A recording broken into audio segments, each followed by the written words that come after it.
This is day 93. The three pillars of mood: food, sleep, and exercise.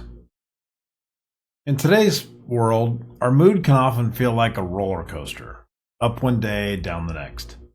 But through a 365-day personal experiment, I tracked everything from food to sleep to exercise. I discovered something profound. Our mood is not random. It is directly influenced by three key areas that play a crucial role in our overall health: what we eat, how we move, and how much sleep we get. So what I did is I recorded everything I did, everything I ate, and all exercise I did, and the sleep hours I had every day for 365 days in a row. Now, I wouldn't recommend doing that as a lifetime thing, but I did it for 1 year, and I started to notice some significant patterns as I also was tracking my mood in a journal I kept. These three pillars, diet, exercise, and sleep, are the foundation of a healthy lifestyle. They impact not just our physical health, but also our mental health, cognitive function, and emotional resilience. On food. Food is the foundation of emotional well-being. It's no secret that a healthy diet is a pillar of good health. During my year of tracking, I noticed that food had a delayed but significant impact on my mood. Poor food choices, such as processed snacks or sugary treats, would lead to lower feelings of well-being after about 3 days.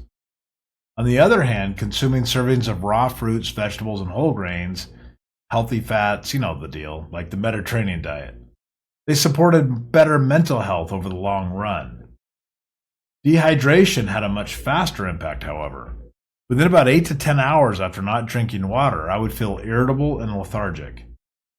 Meanwhile, maintaining good nutrition and adequate hydration positively affected my brain health and cognitive performance. This is supported by recent research. Poor diets are associated with higher depressive symptoms, while a balanced diet rich in essential nutrients can reduce anxiety symptoms and promote good mental health.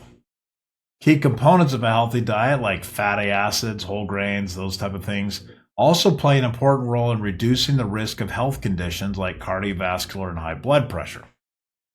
So why in the hell do I keep eating bad snacks all the time? You would ask. But anyway, sleep. I think sleep is probably the strongest predictor out of the three of mental health.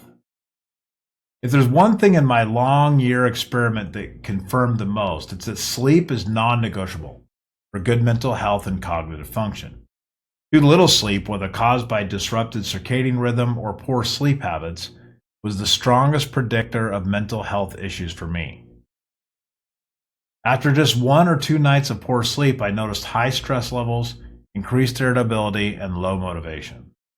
This was compounded by poor food choices and less physical activity, creating a cycle that's very hard to break.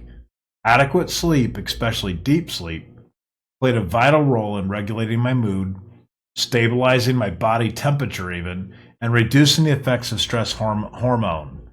My doctor was tracking cortisol levels and noticed that as I was getting better sleep, the effects of the cortisol hormone dropped significantly. The National Sleep Foundation recommends that, young people get about 7 to 9 hours of sleep per night. Following these sleep, I just did this. I went to bed at 9 p.m. and I woke up at 5 a.m. every day. Following that recommendation, I improved my energy, reduced my risk of health conditions like heart disease, and it also helped me maintain just a better sleep schedule. Better sleep was always linked to better mental health. Better sleep has always been linked to better health, emotional stability, and in the case of me, I was running a lot. It improved my running performance. Exercise. Now that we're on the subject, exercise is the long-term mood stabilizer. Exercise is a critical piece of any high performer's routine and complementary role in maintaining good mental health. During my experiment, I found that regular physical activity had the longest lasting impact on my mood. When I stopped exercising, it took about 7 to 10 days for my emotional state to decline. This slow onset made it harder to pinpoint, but the long run proved its value. Physical activities like running, weightlifting, or even brisk walking around the park played an important role in improving my physical fitness, muscle strength, heart rate, all that stuff. A sedentary lifestyle, on the other hand, was linked to feelings of just lower feelings of well-being. Exercise is also a wellness coach for your mental state. It lowers stress levels, supports gut health, enhances the immune system, all the above. There's been several recent studies, even one by a research team in New Zealand, that confirmed that regular physical activity improves cognitive function, reduces anxiety symptoms, and just generally bolsters health.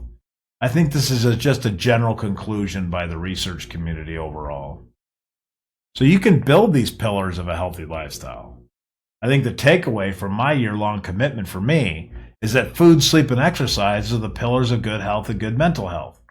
They work together as a foundation for an active lifestyle, reducing prevalence of mental disorder, which I have plenty of, and boosting cognitive performance. To achieve better health, I would focus on these areas. Number one, your diet. Prioritize balanced meals with fruits, vegetables, whole grains, healthy fats, all the above, and avoid poor choices that lead to lower well-being and bad moods. Sleep. Follow sleep recommendations and aim for enough, 7 to 9 hours for young people, maybe a little bit less for adults, for older adults. But prioritize a good night's sleep for better sleep quality and mental clarity. Third, exercise. Incorporate physical activity into your daily routine.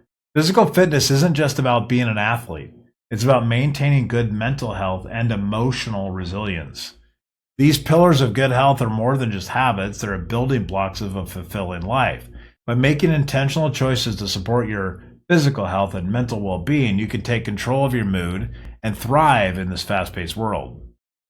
On a note, honestly, I always shoot above the mark. I look for the really hard thing going on in my life. I'm always trying to blame something. And reality is, the reason my moods go up and down is because I'm not eating right, I'm not sleeping well, and I'm not exercising. I don't need to look any further than that. If I can figure those three things out, most things go away.